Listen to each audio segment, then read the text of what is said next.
This is Dan Schneider on this Dan Schneider video interview. It's another of my actors on acting shows. Jason Culp, an American actor, is sitting before you. We'll talk about his career and the art of acting, and the conversation will begin in a moment. American actor Jason Culp is my guest. He has worked on television for 4 decades or more, and he is the son of an American actor named Robert Culp. I'm going to be talking with him for the next couple of hours about acting as an art, acting as a craft, and his career in particular. So welcome, Jason.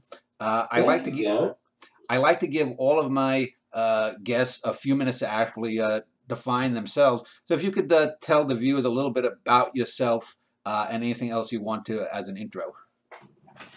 Well, to say that I've worked on TV for 4 decades isn't quite correct, because during that time, if we added it all up, it would probably only add up to about 2 or 3 years. Yeah. But it does span that time. Yeah. I've had an unusual, I don't even call it a proper career.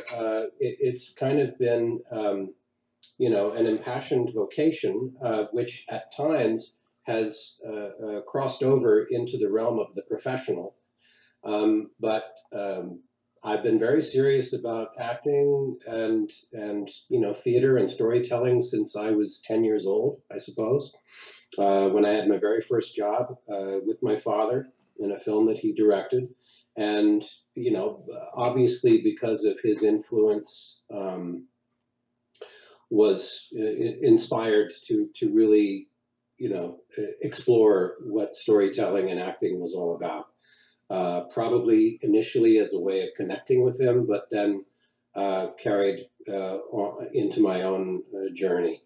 And I've spent a lot of years not acting, but doing a great deal of voiceover work and audiobooks, which I still is kind of my main bread and butter for a long time now. But I spent 25 years in New York, being married, doing some regional theater, a little bit of television, and a great deal of voiceover work, and have recently moved back to Los Angeles, where I was born and raised, to get myself back on camera, which today is all a part of. And I really appreciate your noticing me and asking me to do this. It'll be interesting to find out what I know, because I don't know what I know. Well, I mentioned before we started this interview how I was going to use your Wikipedia page and how somehow it's down because it had some information that was going to be helpful. But let me start with talking about the narration for books. And I know a lot of people would think that, well, that's not really acting. But I would think that if you're narrating, say, A Tale of Two Cities by Dickens, you have to do some kind of acting, even if your presence isn't there. You have to inflect with the voice. You have to, if you're changing characters, Yeah. Talk to me about that aspect of acting when you're not a physical presence and you're just doing voice alone. Well, it's interesting. Now, I began recording myself reading aloud probably when I was 8 or 9 years old. So from my earliest memories, I can remember having a cassette tape recorder. We actually used to, because our father used to be away overseas filming a lot, and so we would make voice letters to him as a way of kind of staying connected. And we used to make up stories and do comedy and little scenarios, parodies of Candid Camera and stuff like that. And so I think that kind of morphed into me sitting down with a book and reading like A Christmas Carol, for instance, when I was 9 years old. So that's always been a part of my acting world. And when I came to doing it professionally about 20 plus years ago, I was very much tapping into my penchant for doing funny voices and doing characterizations with the voice. So it's acting with the voice. It is definitely acting. Even when it's nonfiction, it's acting, because you are affecting a certain point of view or a certain mood, a milieu. So it's definitely it's not I mean, I think I've used to get the direction from audiobook directors to do a little less, and that always chagrined me. But the fact is what I attributed that to is that I was a frustrated actor. I wanted to be on stage, and I probably was channeling all that energy into audiobooks, which of course requires a very different point of focus. You know, you're really speaking inside someone's head. So less is definitely more when it comes to audiobooks. But I love to do theatrical stuff. Yeah. With the audio books, did you have any preference for, say, an omniscient narrator or for the first person narrator?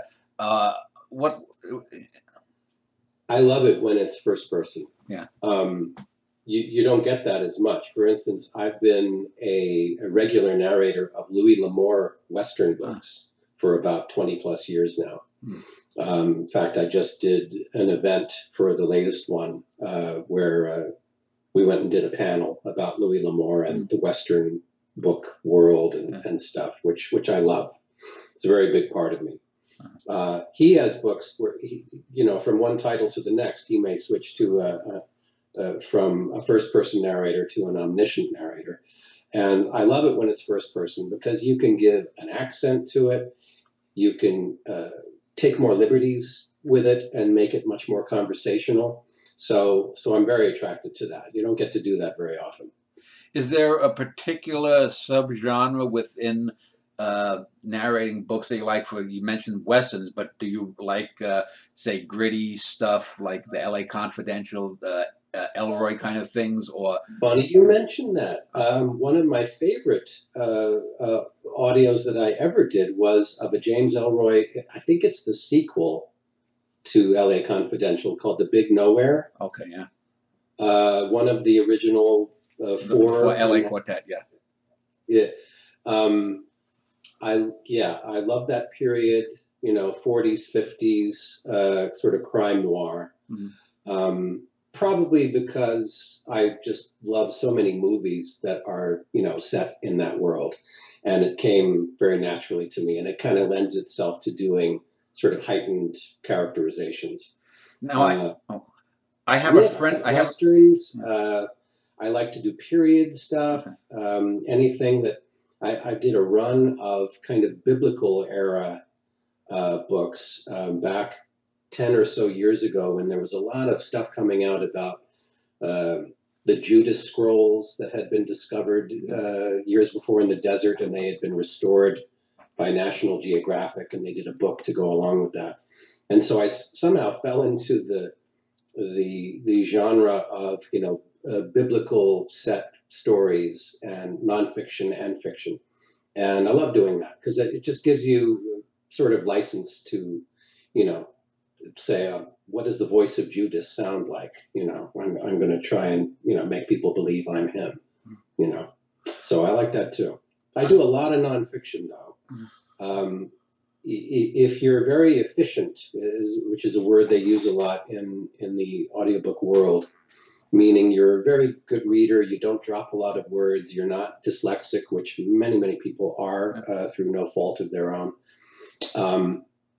They tend to give you very difficult, like nonfiction books, economic and political, just because, you get through them without a lot of mistakes. So while it's not my favorite stuff to do, it's work. Yeah. And so I do my best with them. With doing audiobooks, I have a friend whose wife is blind, and they always listen to audiobooks when they're driving. Do you do all of the characters, or are you actually working, let's say if there's a female lead character and a male lead character, are you working with other actors? And if so, how is that different than working with actors in person? No, you when you are the solo narrator of a book, as most books are like that, you do all the characters. Okay. And I have done multi-voice programs kind of way back. We used to do adaptations of the Louis L'Amour stories back in the 90s, which were really produced like radio plays. which were very cool. You had a lot of actors and choreographed around the microphone, and then you had live sound effects and music and stuff. But no, when you're doing a scene with a man and a woman, you change your voice just so to make it believable that two people are talking, and you don't, obviously try to make your voice sound high if you're, happening to play a woman, but, just kind of soften it just enough so that it's believable that you're playing a woman or an 80-year-old man or, whatever it might be. So when you're switching characters, you're actually reading straight down the page. You're not recording all of one character and then all of another and then they merge them together. No, that would be interesting to do it that way, but of course it would be so time consuming that it wouldn't be profitable. So you literally just kind of take your time, switching back and forth as you read dialogue, and and of course nowadays, I mean, it was much harder in the old days before there was digital editing. When the old time, I mean, audiobooks weren't a big thing, but people have been doing them since the 50s. When they just recorded them on tape, and when they made a mistake, they had to run the tape back and then turn it on, and you had to jump back in. So you're almost like editing on the fly. But nowadays with digital editing, you can make almost anything sound good. I have interviewed other actors who've done not only cartoons and whatnot, but they've also done video games. Have you done either of those? And if so, how is that different from doing recording an audiobook, if any difference exists? It's very different, and I have done both, and I would love to do more. I audition for those all the time. It's having a penchant for doing, very heightened theatrical voices, and they love it, of course, if you can do more than one voice because it's less expensive. So, but in that case, in the case of a video game or an animation, you're generally recorded by yourself, just reading the lines that you need to read and imagining, responding to, another character speaking. And then they record them separately, and then they mix all of that together for the final product. So I would love to do more of that stuff. It's good work and it's very lucrative. And nowadays they tend to hire celebrities whenever possible. Obviously, in the very big, films, animated films, they get top names and spend a huge amount of money. But for more kind of bread and butter stuff, Nickelodeon and Disney shows and stuff like that, they hire from the pool of people they have who are very good at it. So it's something I keep trying to make inroads in, but I think I've got a good chance. We'll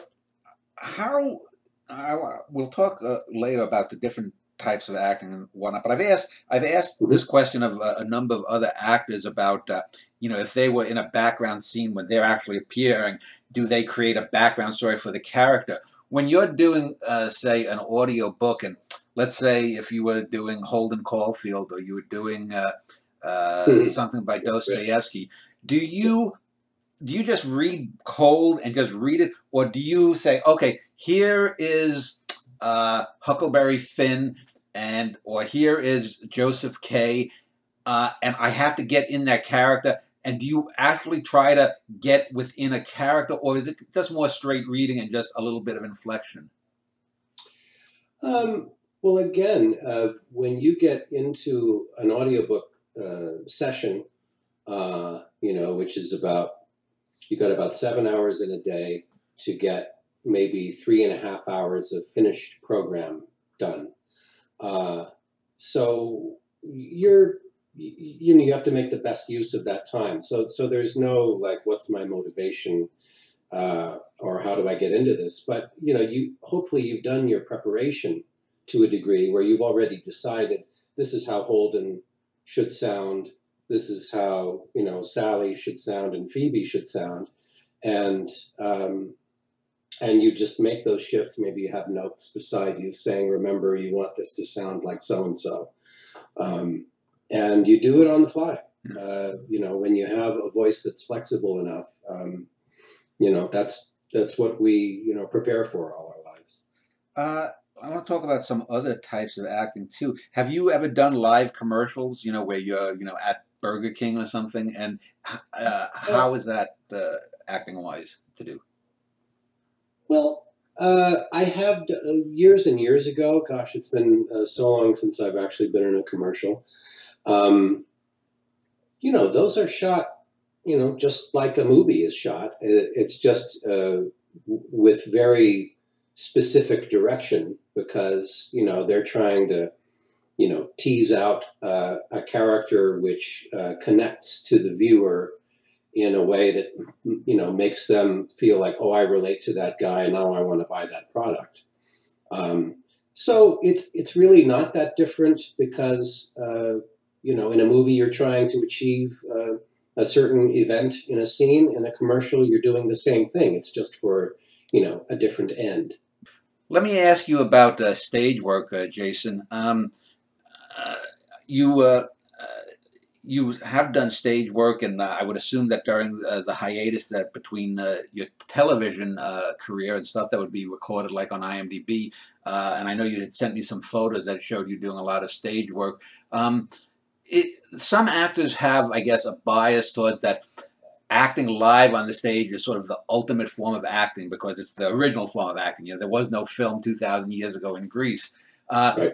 Are you someone who that is the sort of sine qua non? I mean, if you could win a Tony or an Emmy or an Oscar, you'd want the Tony because you're a stage actor, the Jason Robards kind of thing.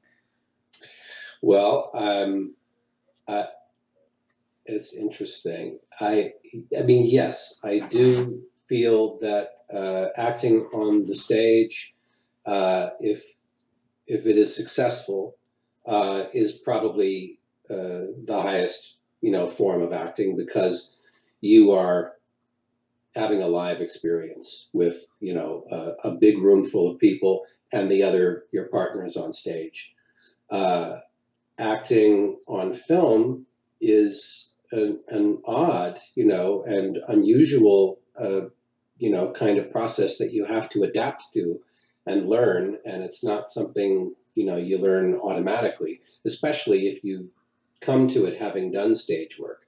Then you go, oh, I see, this is an entirely different game and I have to calibrate myself to it. That said, we grew up, me and my brothers and my friends, grew up just in awe of certain film performances, which really couldn't have been done on stage. Film performances that are so nuanced and so intimate that they wouldn't have translated on stage, and yet they're recorded on film for all time. So that's kind of devoutly to be wished, as well. So I always wanted to do it all from the time I was a kid.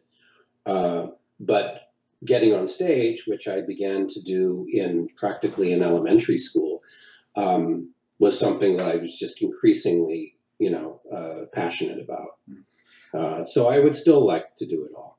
I mentioned winning any of those awards. Yeah. That'd be great. I'll take any one of them. I mentioned Jason Robards, and another actor I interviewed Love Jason Robards. He had an anecdote about Robards when he was in college. He's now an acting professor. He said he went to see Oh God, it was one of the people I interviewed early on, but he's an acting professor at UCLA, I believe. Okay. But he said that he went to see Robards do a performance, and he went a couple of nights, and he went backstage. He met Robards, and Robards said to him, after he said that to Robards that he was an actor, said, "Did you notice that I screwed up my performance the second night or something at one area?" And the young actor said, "Yeah." And Robards' advice was basically that, "But you were here 2 nights and you saw how I screwed up.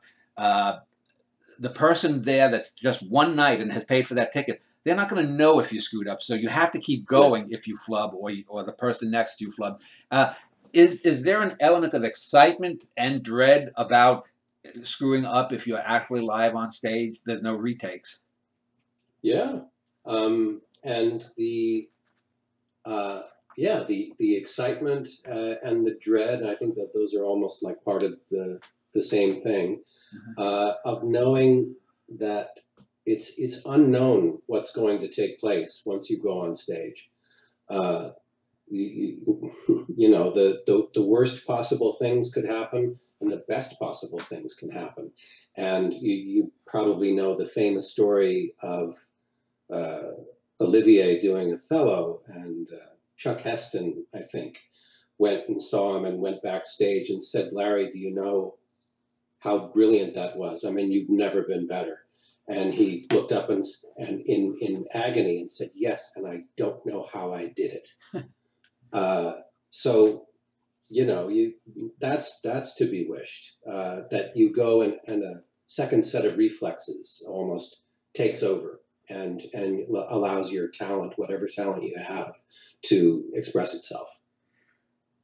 Acting is an interpretive art, meaning that you have the words written by someone else, and oftentimes, if you're playing a character, especially on stage, there have been dozens of other actors sometimes that have had this role. You know, I mentioned people like the Robards and whatnot. Yeah. When you get a role, if you're taking over a role, do you find it sometimes easy to take over that role, or if you're initiating a role in some new work? Um, Hmm. Well, I don't know. I mean, I've never done that. I've played roles which have been played by, you know, thousands of people. Excuse me. You know, I've done several Shakespeare plays, and you know, which have, you know, the storied, you know, actors, you know, play these roles many times before. I played Caliban in The Tempest. It was one of my favorite parts ever, and I was very aware that, you know, Richard Burton had played it, and you know, other people had played it. You certainly have to forget about all that, and find out, you know, where is the Caliban in me. And I think that's something that most, you know, actors are trained to understand, is that you know, you may have a vision of the character and figure out how you want him to look, and you know what he's like from the outside, but from the inside, where is it in you? What is it about you that you're expressing through that character? When you work with other people, especially on stage, and I'll talk about the film aspects and TV aspects in a bit, you can sometimes get a director that you might clash with, or you might have a diva actor or actress that's, you know, just wants to glom the whole stage.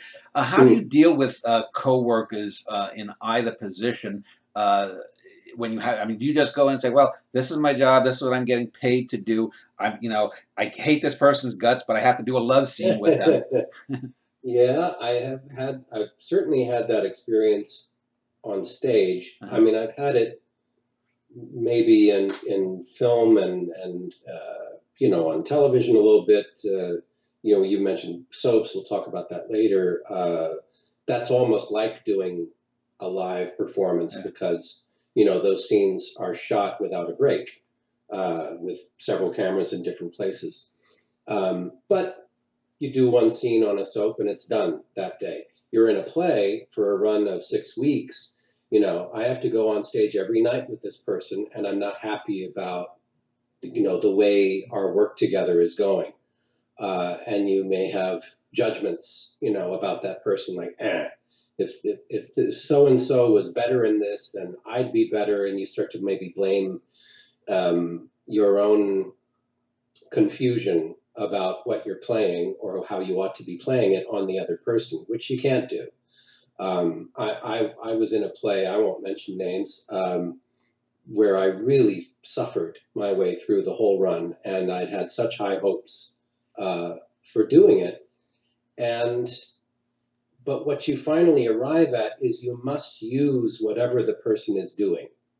You can't imagine that they're someone else, or try and, you know, like, you kind of Photoshop, you know, someone else's head on top of them. They are the reality that's in front of you. And so if you really take that in and really respond to it without kind of making up a response, then your work will be what it should be. It may not be the best for that play, or what you envisioned, but it's always different than what you envisioned at the beginning before you get in with real people and a real director. I want to talk more. I want to now switch and talk a little bit about TV and film. And I want to Mhm. segue. I had interviewed a character actor who goes back to the late 60s, a guy named Basil Hoffman, I believe it was. He was in All the President's Men. And you'd know his face if you saw it. Uh, Yeah. he's one of those. There was a famous documentary, I know that guy or something about 10 years ago about actors that you don't know the names of, but you know their faces because they're in a Who million was things. it? What was his character in All the President's Men? He was on for like 45 seconds. I don't remember the name, but I think he worked at the Washington Post. But anyway, he had another anecdote where he talked about generous actors and that sometimes you would have uh, actors and actresses that are the stars of a show who don't give a shit about anyone else. But he gave a good example of a generous actor, Peter Falk from Columbo, who would Yeah. read lines and feed lines after his scenes were done. He'd stay on set and feed Yeah. lines, even though someone else could.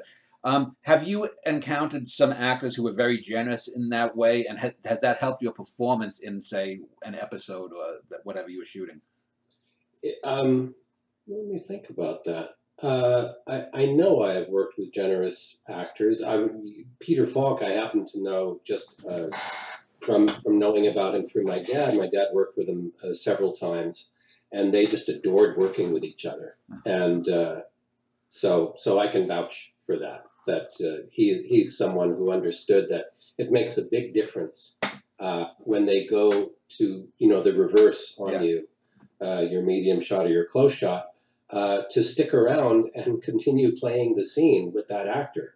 And often people don't. Sometimes they can't because they need to go do a fitting or they're busy. But a generous actor who has the power to do so may insist on standing behind the camera and continuing to be the focal point for your partner. Mm-hmm.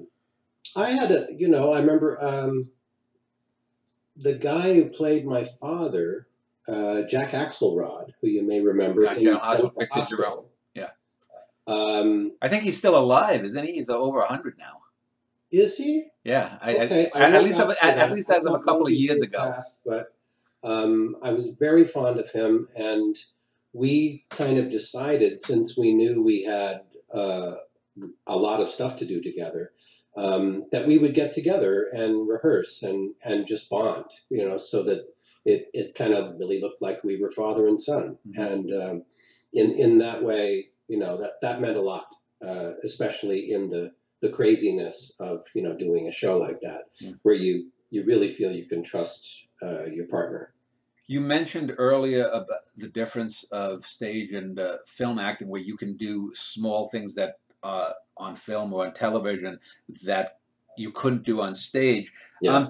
Do you think that, especially with TV or film acting, I've often thought that some of the best examples of acting aren't in the high scenes, to use soap opera. It's not when someone's died in a death scene, but it's those little interstitial scenes that people sort of are throwaway scenes that a really good actor knows, oh, I can, if I just look this way or if I just make this little comment or something, that it elevates the scene. Those little seeming throwaway moments, I think, are Yes. where a good actor really shines.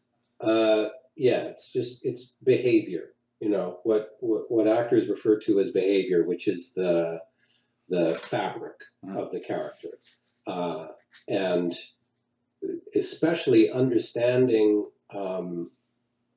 where the camera is and how it's going to be cut, if you can figure that, to know how you handle an object, for instance, and if whatever I do with this little object in my hand is going to be covered, meaning they won't cut away from me, so it will be lost. So there's a whole kind of a science to that, which actors are often disappointed by, because then they wind up, they go to see the cut film and go, oh, all that the whole thing I worked on was lost.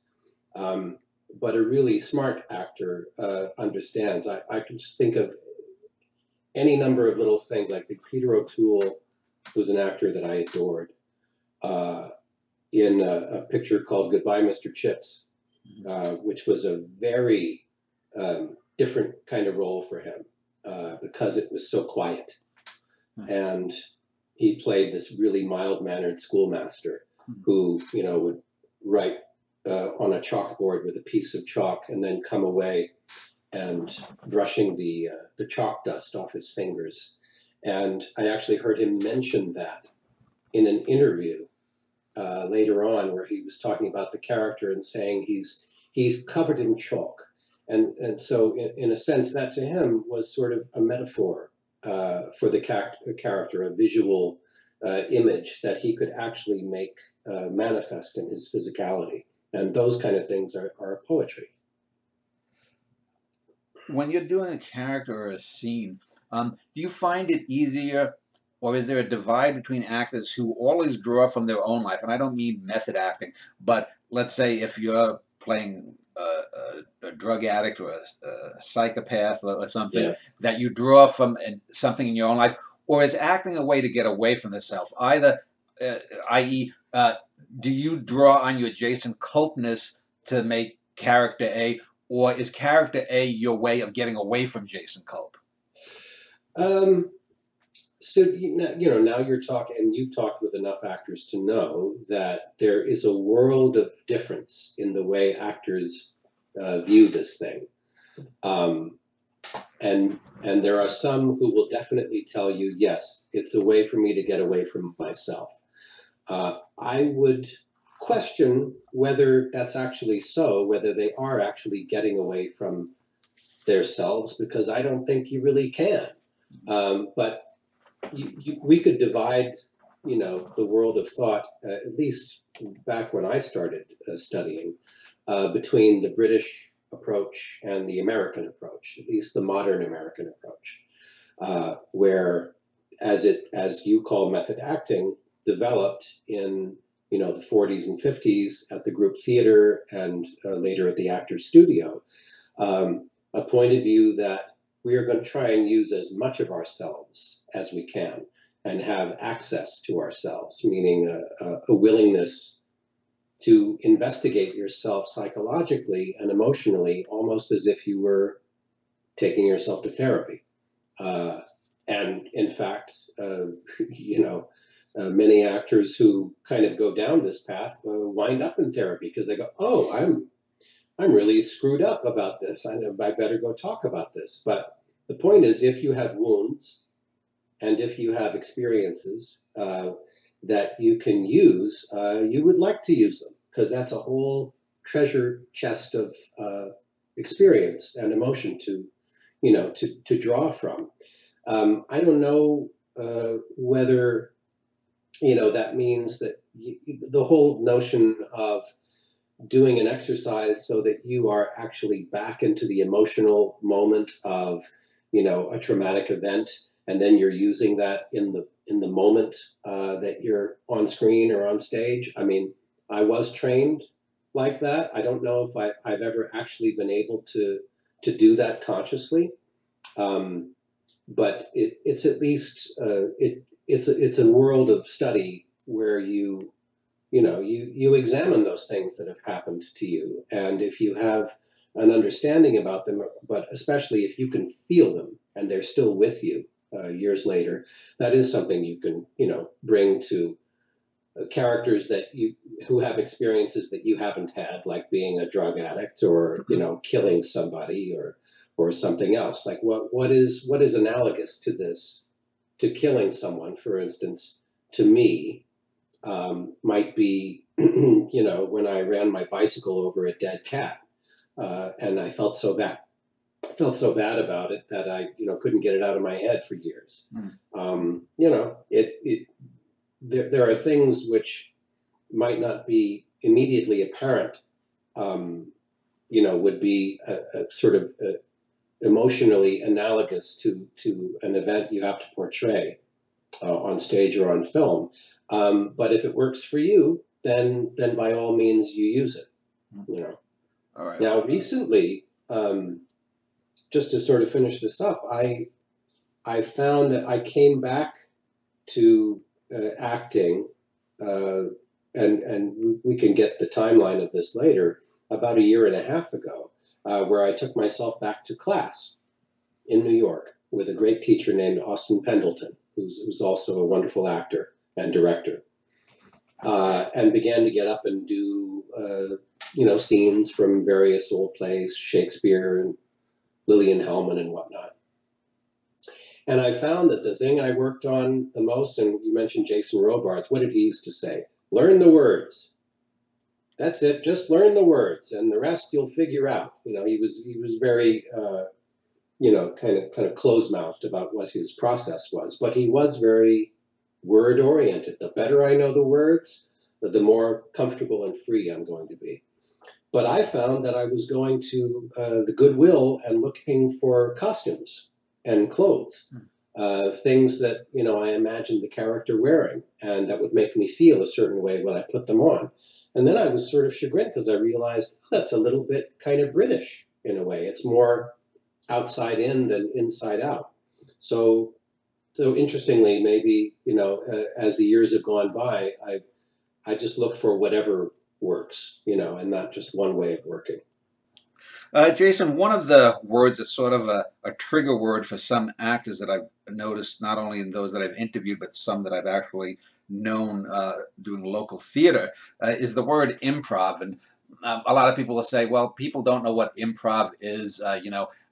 Improv mostly means, you actually rehearse something that's a little bit taking off from the original script. In your career acting, have you found that most directors or other actors you're working with are open to, let's say, if you were doing a highly dramatic scene and one or both of you, the actor or the director, felt that something's a little off, if you in one of the takes made a little joke or winked or something, that could propel it along? Do you find that most directors or other actors are open to that kind of thing, or are most just wanting to stick to what they have to do? Well, it depends what we're talking about. So in film, which I haven't done a lot of, but I do know a lot about, and certainly observed, my father a great deal in his work. Improvisation on film happens all the time. A good director, or at least, a director who's maybe more concerned with getting life out of the characters that are in front of the camera, as opposed to having every word spoken. All right. So David Mamet, for instance, as a director, what's most important to him is his screenplay, are his words. And he actually has a whole, philosophy about that. When you go to a David Mamet movie or a play, he writes every I, oh, yeah, that's all written down on the page, because he's recreating the sound of real conversation. That's part of his art, which he is a master.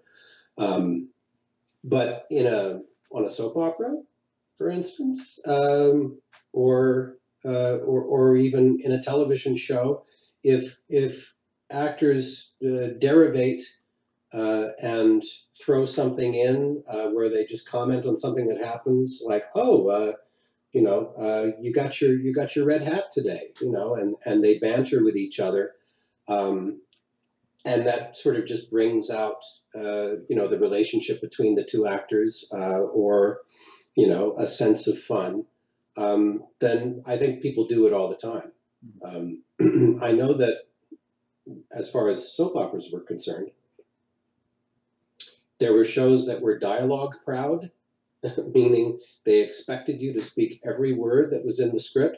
And there were some shows where it was more relaxed, and where you could change a word here and there because it was just easier to get out, and even throw a few things in, at the moment, in the moment of shooting. But improv as a tool for the stage is a very different thing. A great director like Andre Gregory, who directed many plays, would have, if he was directing The Seagull, for instance, would have the entire cast do a 3-hour improvisation of just that group of characters spending a rainy afternoon indoors and doing whatever they would do just to sort of get the fabric of their lives and the world that they're living in. So it's it's very different than improv as we know it today, which is improv comedy. Yeah. Which I was never particularly good at. I've certainly tried it. But what I liked was improvising in class as an exercise to build on the relationship for the scene that you're, ultimately trying to do. Since you just mentioned comedy and drama, I'll just pick up on that here. There's two schools of thought. Some people will always say that comedy is so much more difficult. It's harder to make someone laugh than to cry. Other people, Woody Allen most famously, has said that drama is like sitting at the grown-ups table. And do you subscribe to either one of those philosophies, or does it depend on the actual work? Well, for sure, timing as a science, almost in comedy, is an elusive, really advanced art, I think, and the gratification of making something funny, playing something funny on stage or on camera is enormous because it's just so easy to fail. And I've studied a lot of. I love stand-up comics, and understanding the art of what they do is in a way analogous to playing comedy. It's not the same thing because they're writing it all, they're inventing it all. But the element of timing in comedy is something you spend your whole life studying. Making someone cry as easily as making someone laugh, I don't know. I cry easily when I'm watching something, not necessarily for a tragic event, but maybe just the beauty of what an actor is doing often gets to me. Yeah. There seems to be a dichotomy between acting, especially videotaped or filmed acting versus stage acting, and that oftentimes you can get these extreme close-ups, especially in non-American films. And we can maybe, I'll pick it up later, the difference between American and non-American acting styles. But there seems to be the dichotomy that at one time you might have a scene that's supposed to be very intimate, very personal, and yet you're doing it with lights and cameras and a director and technicians all around you. So you might be having a scene where you're saying, okay, so now you stroke her breast and you pull the bra down, and you've got 40 people there, doing everything.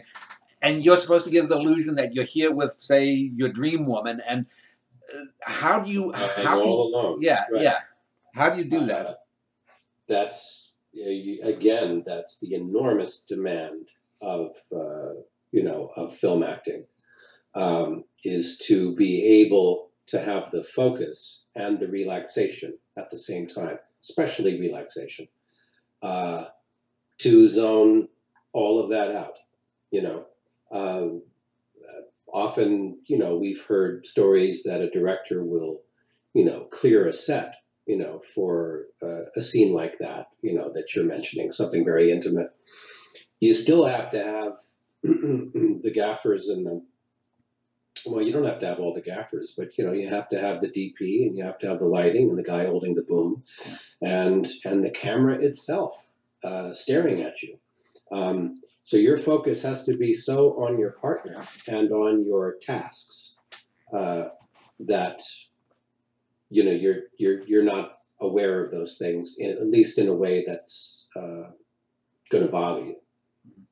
But some people may feel differently about it. Some people may really relish the fact that a camera is looking at them and can be maybe even more private, and say, because you have the will to expose yourself in a sense. Um, I, I I might be kind of like that in a way. I've often walked around town saying it would be very interesting if a camera was watching me right now, because I'm having very private behavior, and it would be interesting to sort of get all this recorded, some way, because that's what you've observed, great actors doing on screen. To do private behavior that we really believe in is very hard to do. Mhm. Well, let me pick up on what I just said about the difference between sort of what we might call American versus world acting. And I grew up watching, Hollywood stuff, and I grew up watching old Abbott and Costello and Mhm. silent films. And so I knew a lot about the range of acting.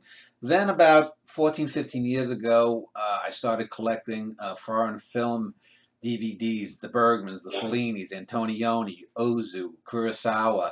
Uh, there's a guy now from Turkey, Nuri Bergman. Bilge Ceylan, who's a great filmmaker, and Teo Angelopoulos, and all these guys. And I was just blown away by, in a sense, how much more could be done that wasn't being done in Hollywood films contemporaneously. And Yeah. I want to give you a good example of it. I don't know if Mhm. you ever seen the Bergman film, The Virgin Spring.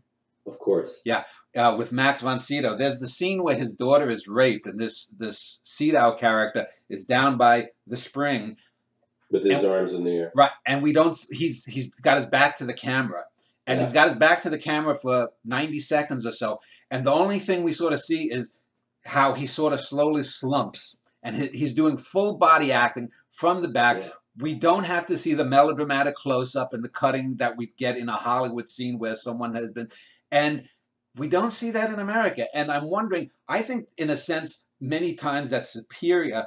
Do you wish, in a sense, that we didn't have this sort of, I guess you'd call it the Hollywood style, that we would see filmmakers doing more the Cassavetes kind of thing, the European or the world cinema acting?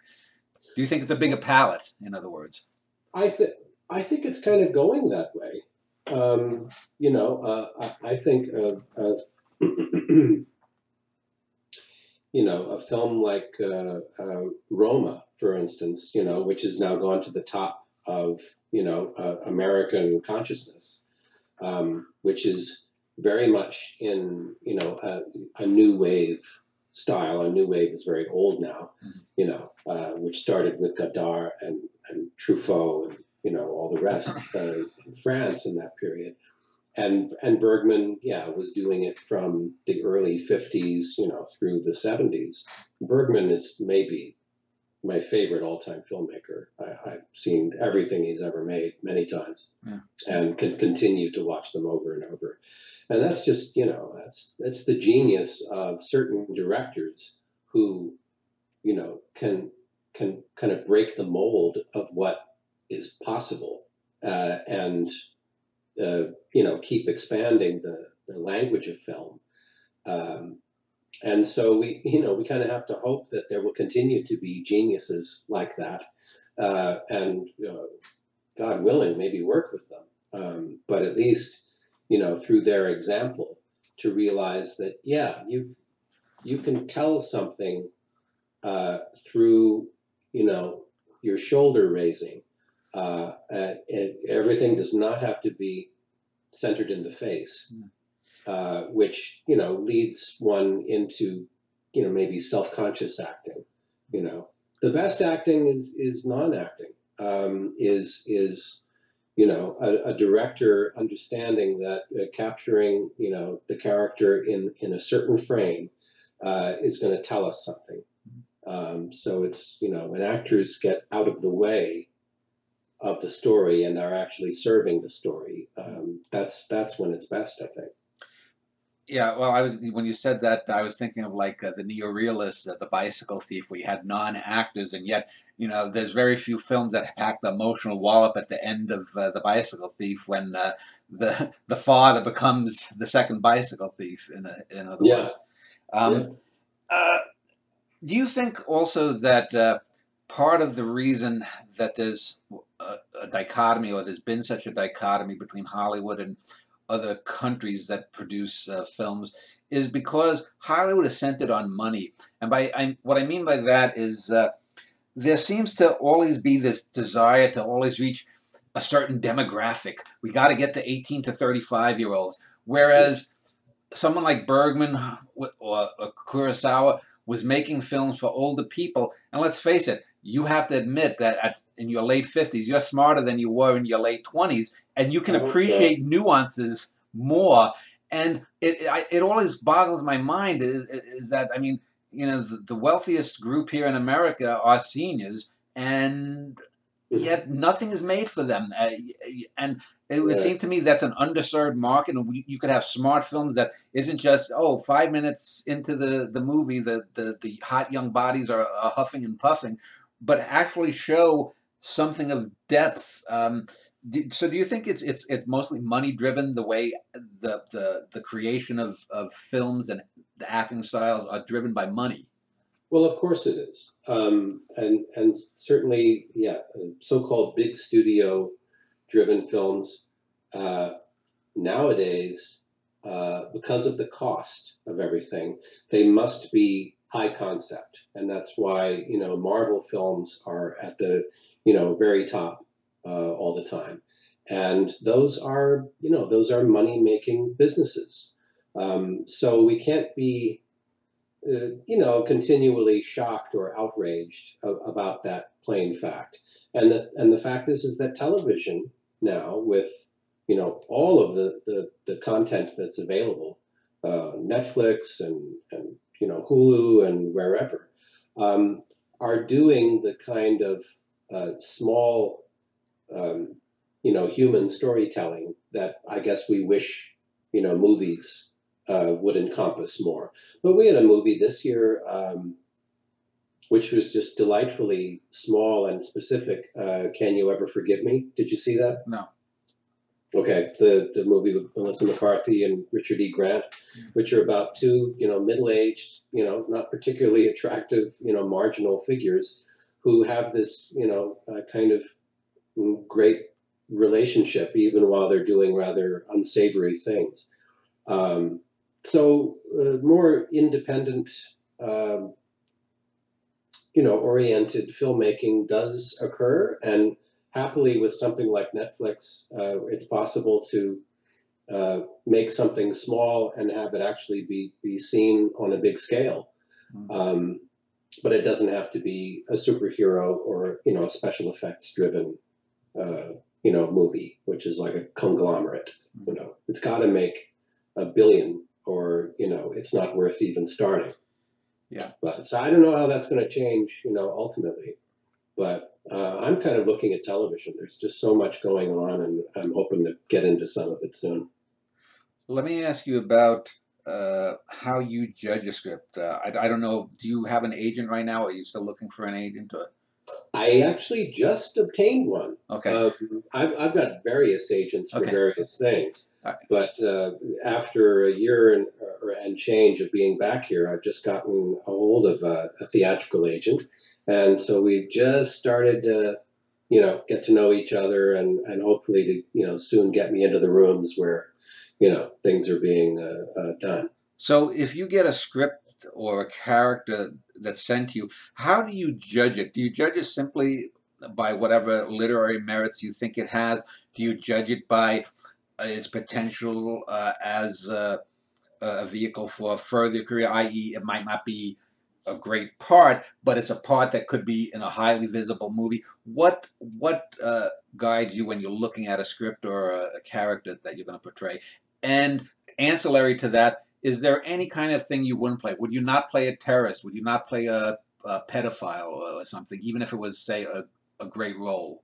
So, um, so the first part of your question, an actor like me who's actually kind of reinventing now, almost from scratch.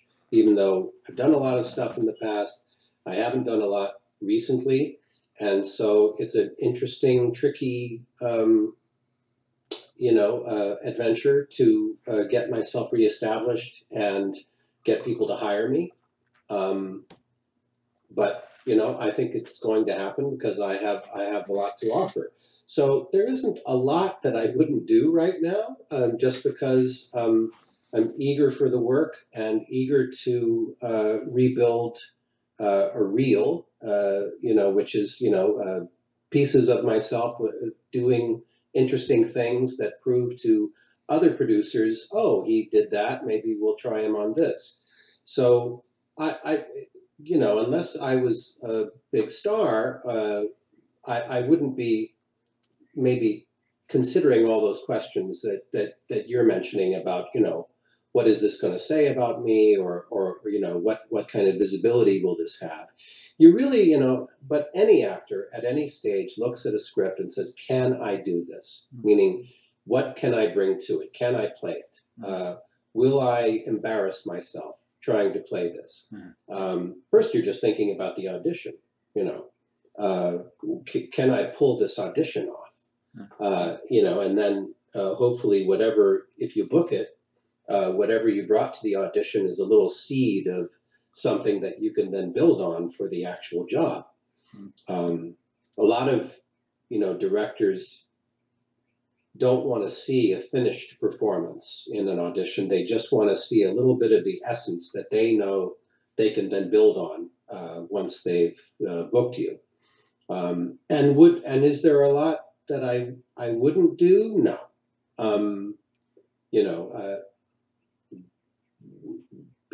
Playing a pedophile, that's rough, but some great actors have played pedophiles. James Mason played a pedophile brilliantly in Lolita. What's that actor, Jackie Earle Haley? Yeah.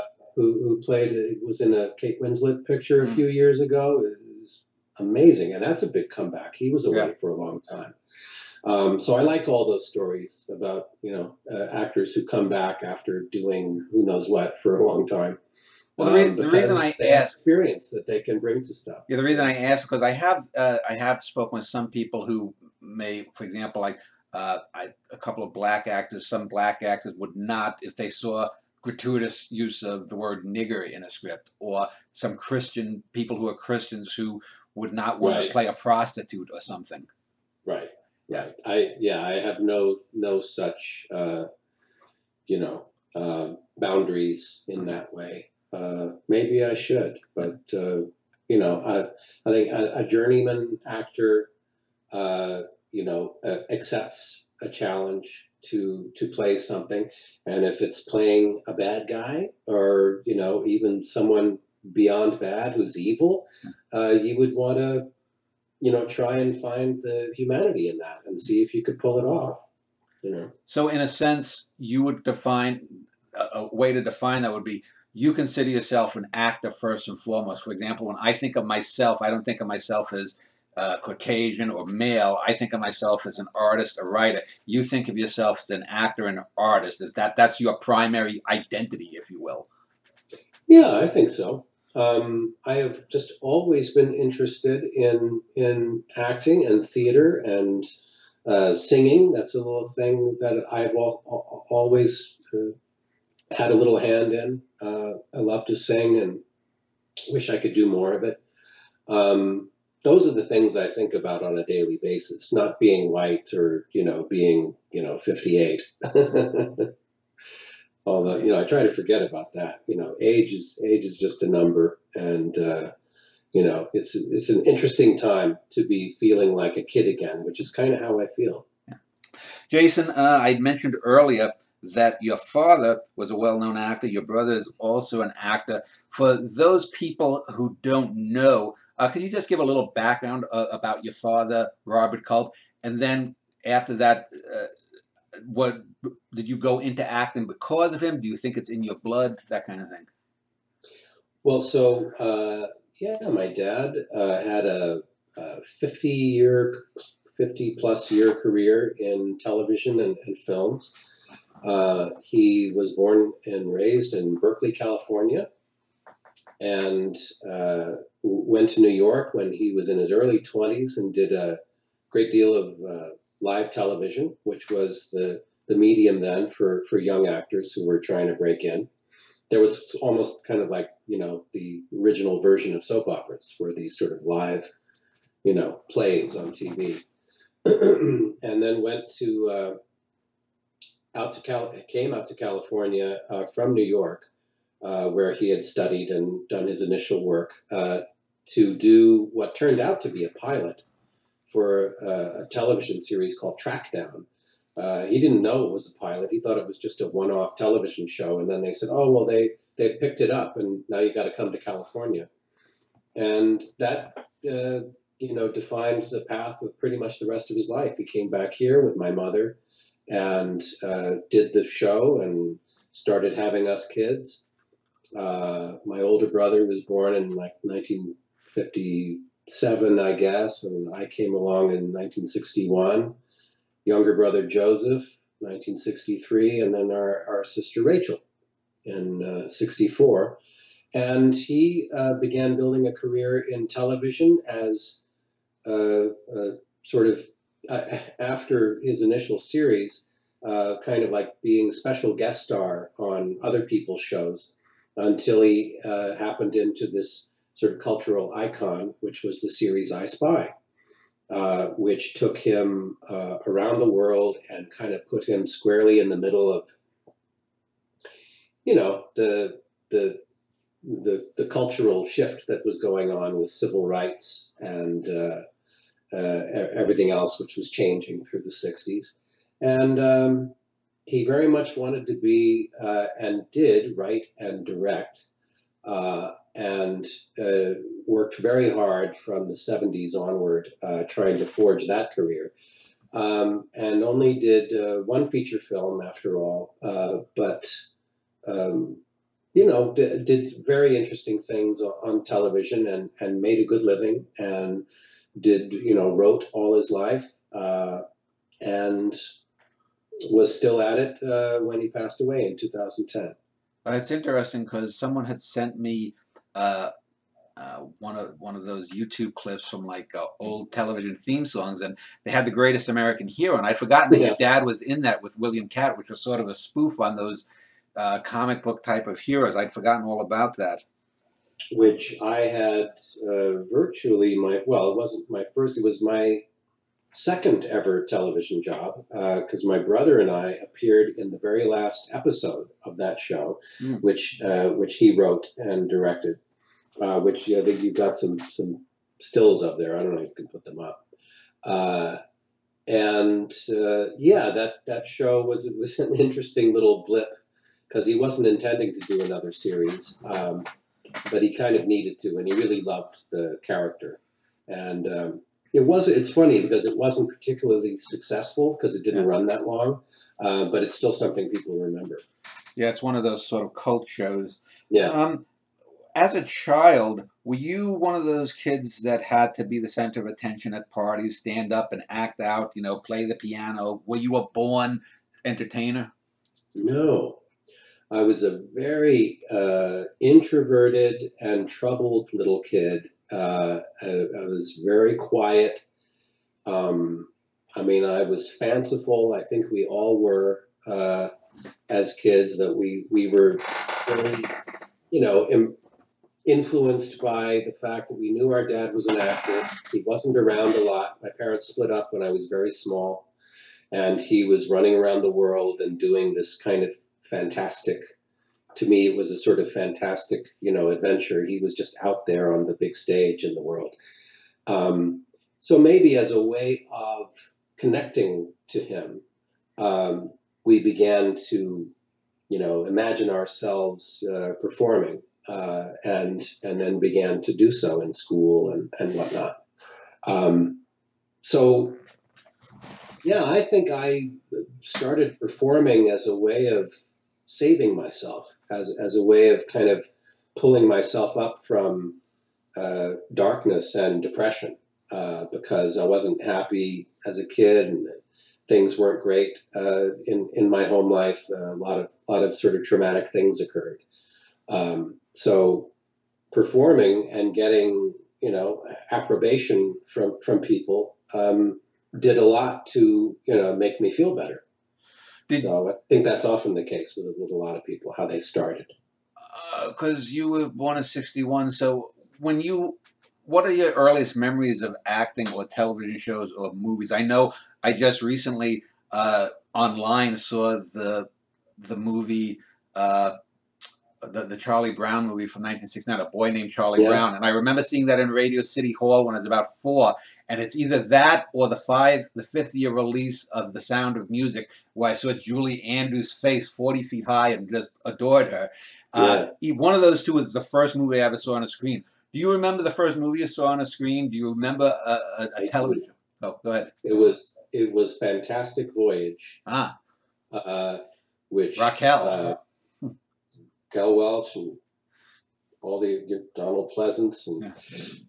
it was so big and scary Mhm.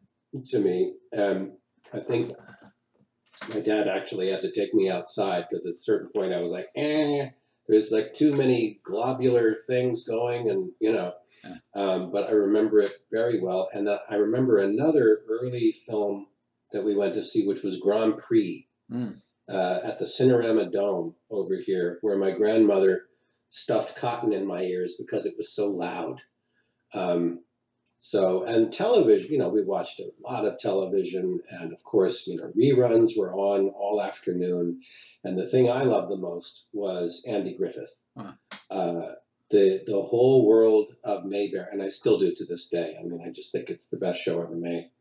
um, the the creation of a little world that you wanted to live in, and was so beautifully done. That Uh, was a big one for me. I This just came to mind that, and for those who have ever watched these interviews, I don't ultra script them. This is mostly just freeform. But when you were just talking, a thing came to mind. I'd done a show a couple of years ago about what I call the lost culture of cinema in America, and by that I meant that when I was a kid, growing up in '65 in the early '70s, I grew up in a poor area, an urban area, and to be able to watch a movie, sometimes us poor kids would have to help sweep out a theater, and then we get to watch the movies. And in New York, at least, there were 24-hour theaters, and in the mornings Yeah, they would have old reels and they'd play kids cartoons. Then from 12 to 12, you'd have the main features, and overnight you'd have the pornos. And people that's used, what was playing yeah, when I first moved to New York in yeah, whatever 1980. Times Square was still pretty much what it had been. It was pretty yeah, gnarly. yeah, I used to go into some of those theaters late at night. yeah, and but yet you would go to a movie and it was an event because you just couldn't go online and stream anything, and people would Yeah. talk about it, and even television was more water cooler oriented then. Do you think that the culture as a whole, and this isn't really about acting, but that the culture as a whole has lost something from that culture of the '60s and '70s, where going to a movie was a special place? Yeah. I mean, it was, I'm very aware of, uh, all these efforts now to maintain the theater going experience, and Steven Spielberg, for instance, is sort of at the head of this, of, trying to insist, even films which are made for Netflix, for instance, must have a theatrical release. And that's something that directors are kind of insisting on because we are in danger of losing that. I mean, the fact is that if your television is big enough, in terms of size, you're almost having the same, relative experience Yeah. of, a screen that's almost filling your entire, visual periphery. Well, your cell phone, you can hold it up 3 inches away and Well, have you that could do same. that. Yeah, It's yeah, getting kind of tiring. yeah, Um, but seeing a film with a whole bunch of people, yeah, I just think again with any live experience, there's something indelible about that. For instance, with a comedy, um, when you watch a comedy by yourself, do you laugh as much yeah. as when 1,000 other people are laughing? And the answer is definitely no. You may chuckle and it may be great, but there's just nothing like that. And even now, I'm a big silent film geek. Yeah. So I go to every silent film event that I'm aware of in Los Angeles now. And it's kind of great because it's like a little community where you see a lot of the same people over and over because we're not huge. Yeah.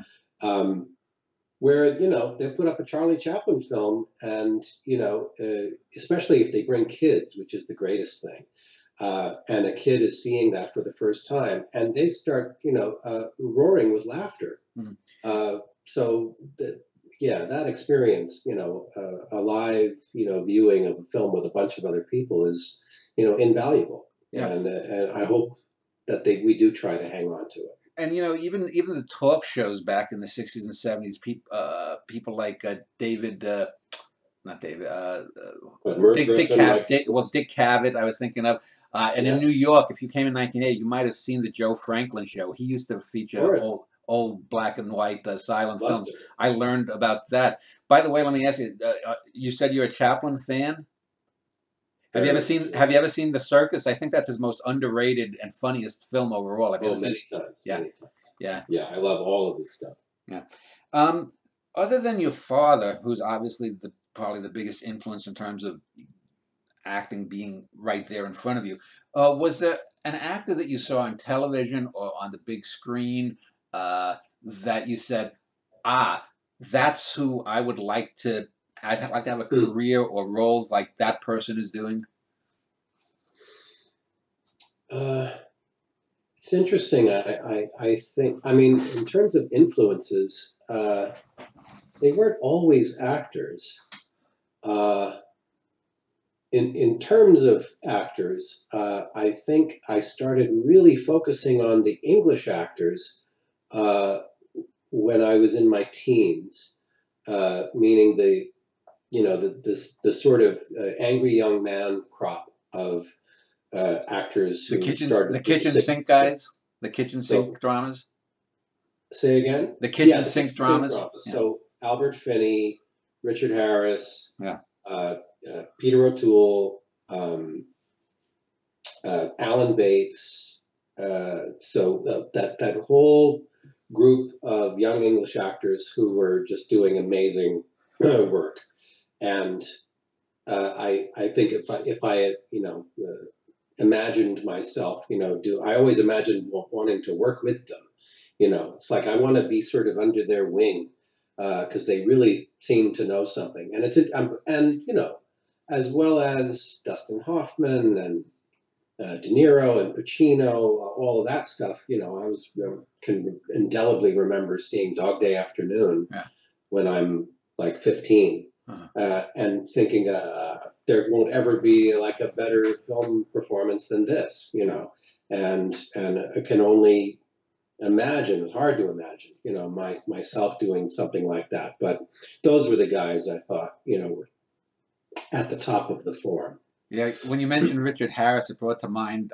Have you seen This Sporting Life? His first starring Of course. role. Yeah, I Yeah. mean, there he's every bit the Brando, and he's one of those guys. When I was talking about Yeah, world he kind of cinema, looked like Brando, yeah, so it was easy to imagine him as like the English Brando. yeah, and the thing though is, I don't think he ever quite was given the stuff in Hollywood that brought him out his inner greatness as an actor as he had It's in that true. Lindsay Anderson film, and that's what I mean when I say that the non-American cinema world seems to understand things a little bit better than Hollywood does. But anyway, uh,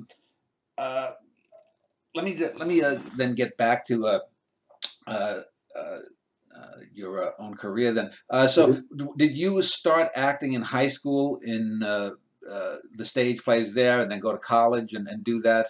I didn't go. Yeah, so I got into theater in a big way in school, and we the four of us actually all went to the same boarding school at various years, but for some of it for the same time, up in a little town called Ojai, which is just about an hour and a quarter outside of LA.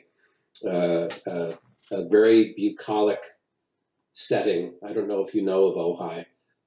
I've heard. It's actually where the the the long shot in a couple of long shots in Lost Horizon were shot. So it's this beautiful little verdant valley Yeah. just outside of LA. And we went to school there for several years. I was kind of raised there. I went there for 5 years. And they had a little outdoor amphitheater. And I and my brothers kind of single-handedly for the years we were there kind of took over the drama department there and did our first Shakespeare and Thornton Wilder and, all the, sort of classic plays that we, in our fumbling attempts to, start getting serious as actors. And by the end of that, I transferred from OVS to a public high school in Los Angeles because by the time I was 16, I was pretty gung ho and thought I want to, start really auditioning. So I want to come back to town and, start making something happen, which of course I had no idea how I was going to do that. But I came back and went to public school and did plays there and pretty much allowed myself to flunk out of everything else because all my attention was just on, acting. So the short answer is I didn't go to college because I slept through my SATs and, just didn't take it seriously. I kind of wish I had. It would have been nice to, and I encourage anyone who's listening who's of an age to take that opportunity if you can, because it's just 4 years where you're off the street and, having a little breather to figure out who you are and what you want to do. But instead, I went and trained. So when I was out of high school, I went to the American Conservatory Theater in San Francisco, which had a theater training program for young actors and had also a very, storied repertory theater company there. And I lived in San Francisco and trained for a year. And that's what kind of got me started on my path of studying acting. In the final segment that we're going to do, I'll talk about your television roles and any anecdotes, those things. We'll get to that in a bit. But I want to end this segment just talking about, you'd mentioned recently in getting back into acting, I believe you mentioned that you had done some work with an acting teacher. Who was your first acting teacher, if any? And what did you learn from that experience? I've had a few. My very first acting teacher was an actor and very renowned teacher named Jeff Corey. And if you look him up, you'll recognize him immediately. Who was teaching? He actually became a teacher because he was blacklisted. Many acting teachers back in the day were blacklisted. Yeah, that's the only way they could get nice money. Careers going before they were blacklisted, and then they had to start teaching. Yeah, and then he came back in the '60s and had a wonderful career as a character actor. But he'd been a friend of my folks, and they kind of sent me off to him when it was my time, and I was about 18 or so, 17. And then I did the year of training of more kind of classical training for actors with dance and speech and, all the rest of it. And then I studied in New York with the great Herbert Berghoff, who ran an acting school called HB Studios with his wife, Uta Hagen. And he's an actor you'd probably recognize too, but he was a wonderful director and teacher.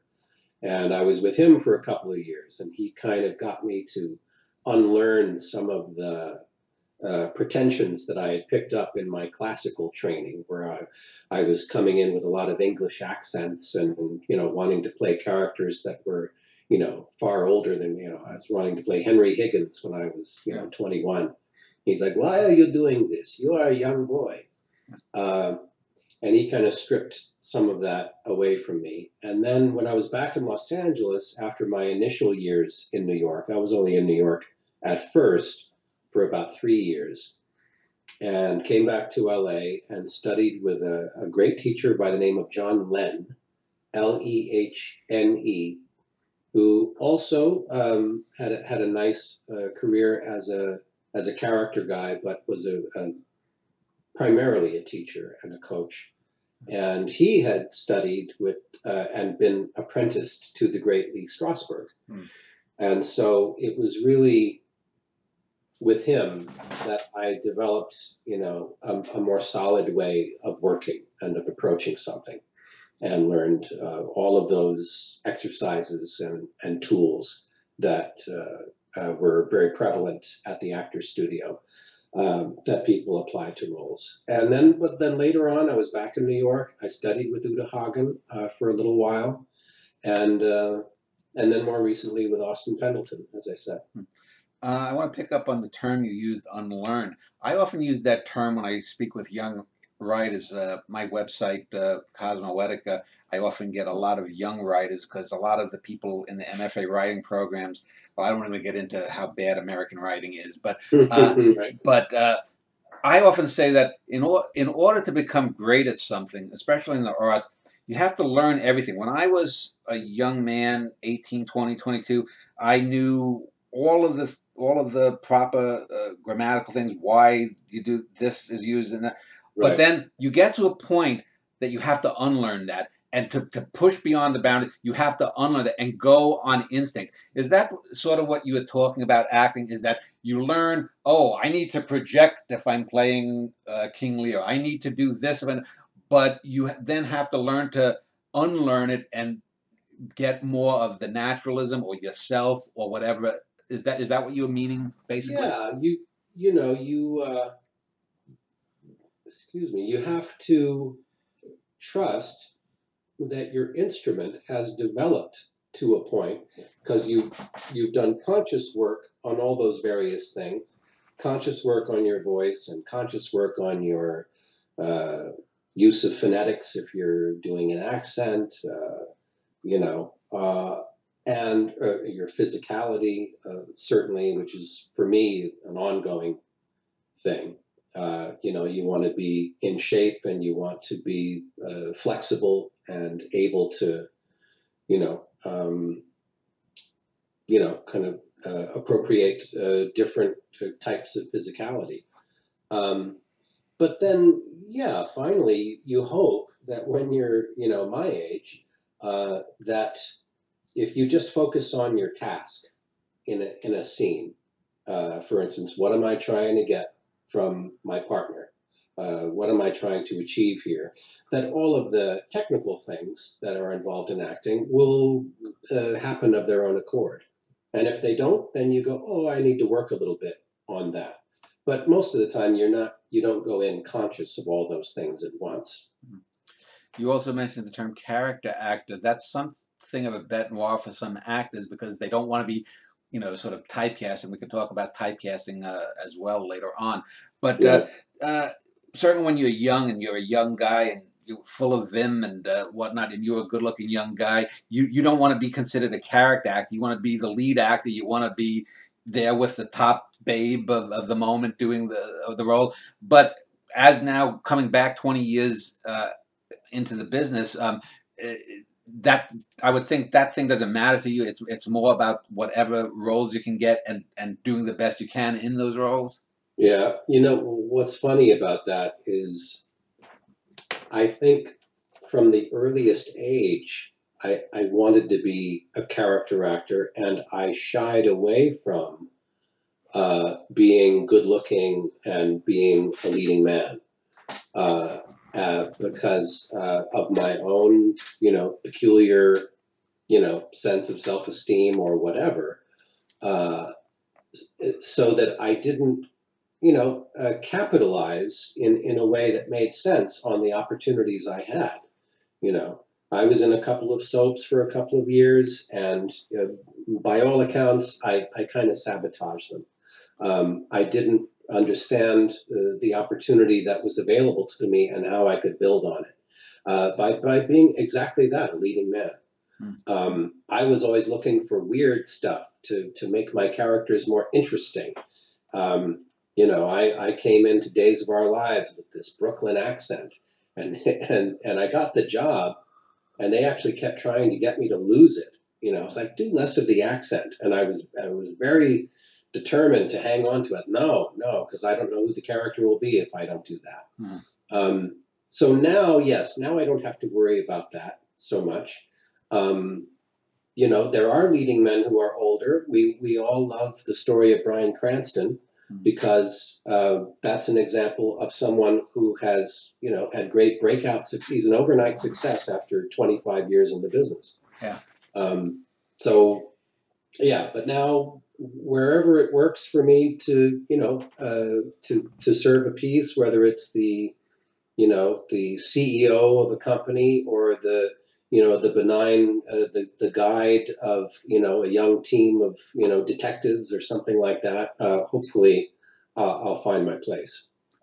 Well, let us turn to some of your television roles. Mhm. Uh, I wanted to just correct something earlier. I mentioned that the fellow who played your father on General Hospital, Jack Axelrod, was over 100. I was wrong. He's only 89. I was thinking of another actor called George Gaines, who played a mobster a few years earlier on General Hospital Okay, called Frank sure. Smith. Gaines was over 100 and he died. So Jack But you show that, Axelrod, I Jack's still apologize. around? What? You Yeah, show that Jack Axelrod is still around? that's what it says. Yeah, that he's still Oh, alive okay. and he's 89. So Hey, Jack, the rumors of Jack Axelrod's death, I don't be apologize. exaggerating. um, so anyway, let me turn. The earliest listed role on IMDb is a role in 1972 called Hickey and Boggs, where you played the son of a character. Right. Do you have any memories of that role? Oh, yes. That was in my dad's kind of one and only feature film as a director and star. He starred in that with Bill Cosby. It was kind of a reteaming, uh, you know, of them since a few years after I Spy, where they played very down and out private detectives. And it's a very well thought of film, and particularly Quentin Tarantino has called it out in recent years as being kind of an influence on him. Mm. And we were all going to be in it in little parts, just because it was kind of a moment when we came together as a family. We had just our custody had just been returned to our dad, and we're all living together, and he was just getting the film off the ground. And it's like, you all get little parts in it.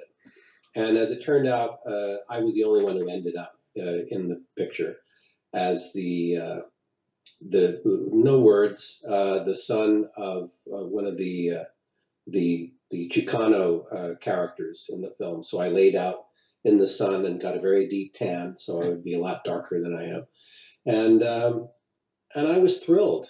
I loved just, you know, being around my dad's work and you know, getting to be a part of it. Another role that you touch upon was the episode you were in Greatest American Hero. Yes. What role did you play there, and any fond memories there? Interestingly, also played an Hispanic character, both my brother and I. So he wrote it for my brother and I to do, where it was a sort of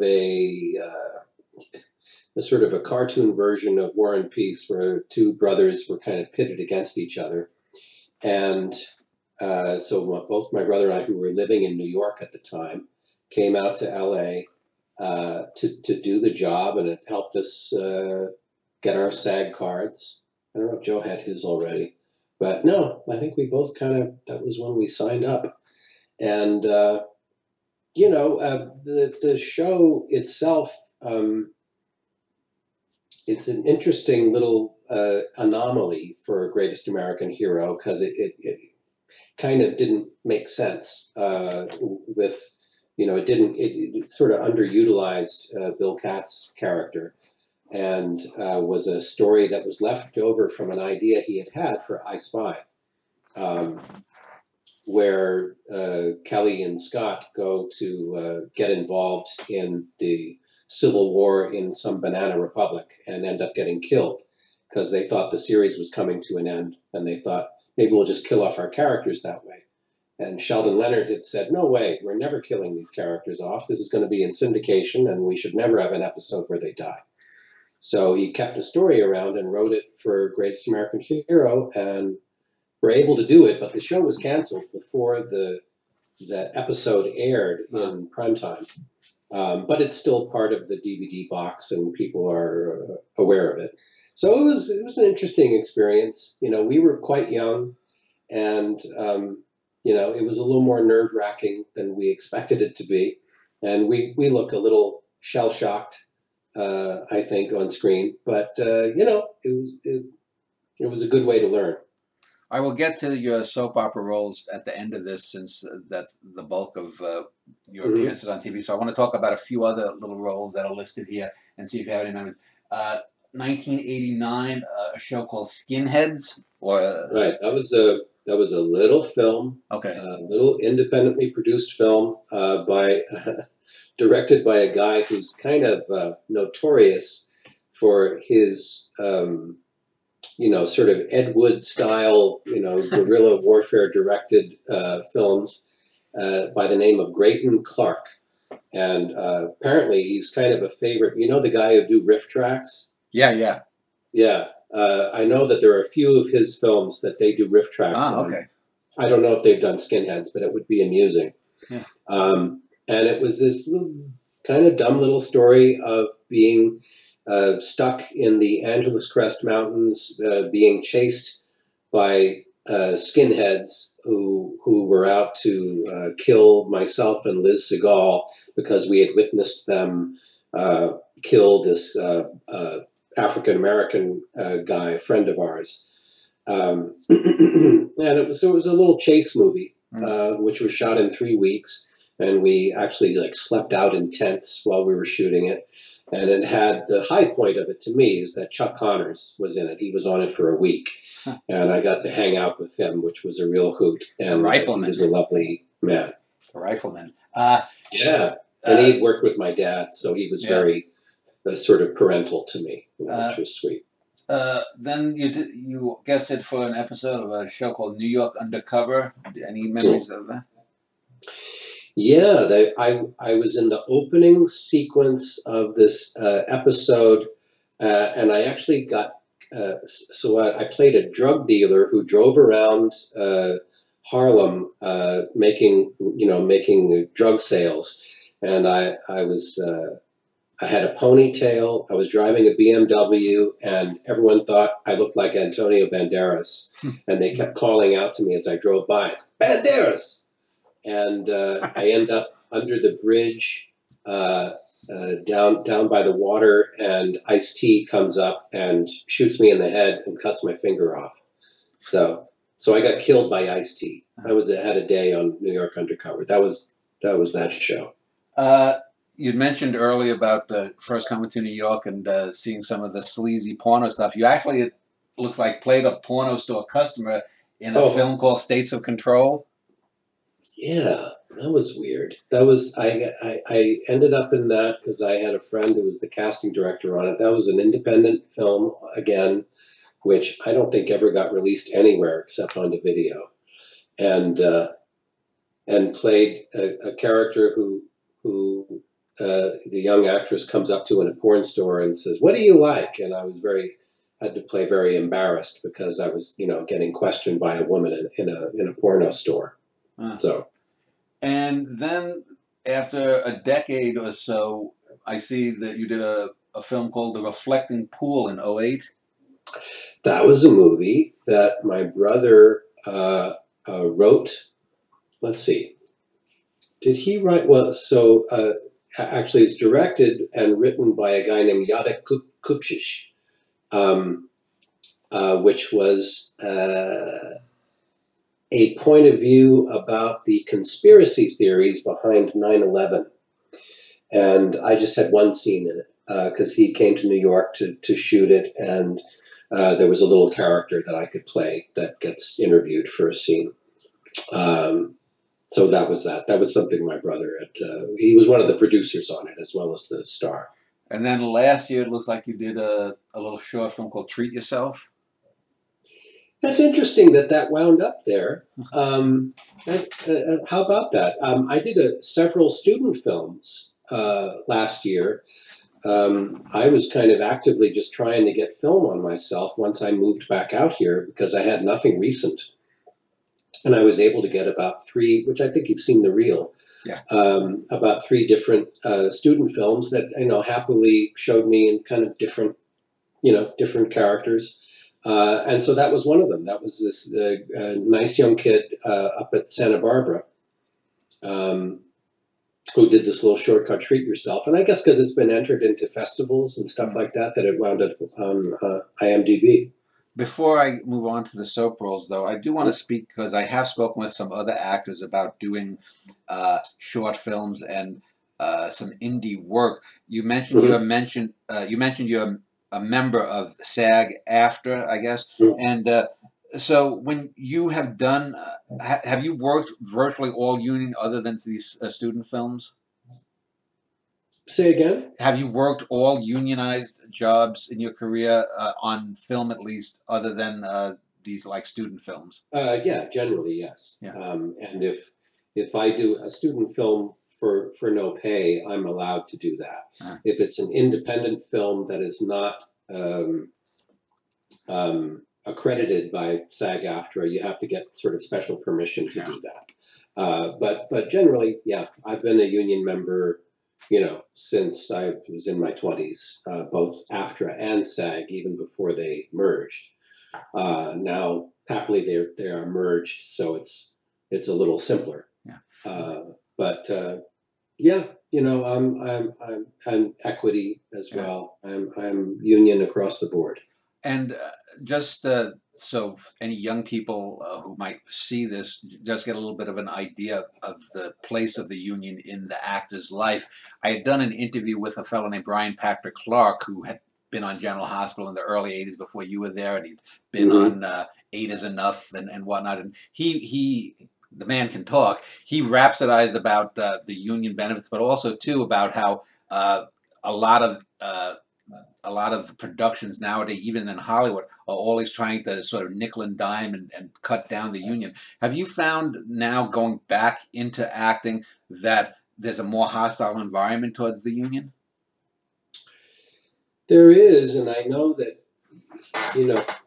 for young people, a lot of young people are very apprehensive about joining the union. There's a lot of non-union work available. And so, and this is true with narrators as well. Happily now, and this was not the case until just a few years ago, we as audiobook narrators have a contract with SAG-AFTRA. So that means whatever we earn, a portion gets paid into our, health and benefits, which is very important. Young people, though, are doing audiobooks on their own and making money at it, and are afraid that if they join the union, they won't have the same opportunities. And that's also true in commercial work. Yeah. Filmed commercial work. There's a lot of non-union stuff out there, so it's hard to guess when you're watching a commercial what's union and non-union. Most likely, if it's on a network, meaning one of the big three, it's a union commercial. If it's not, if it's on cable, there's a lot of non-union stuff, which does not pay the same, and you're not protected, and you don't get benefits, but you do get work. Yeah. So it's a tricky thing that young people are negotiating now.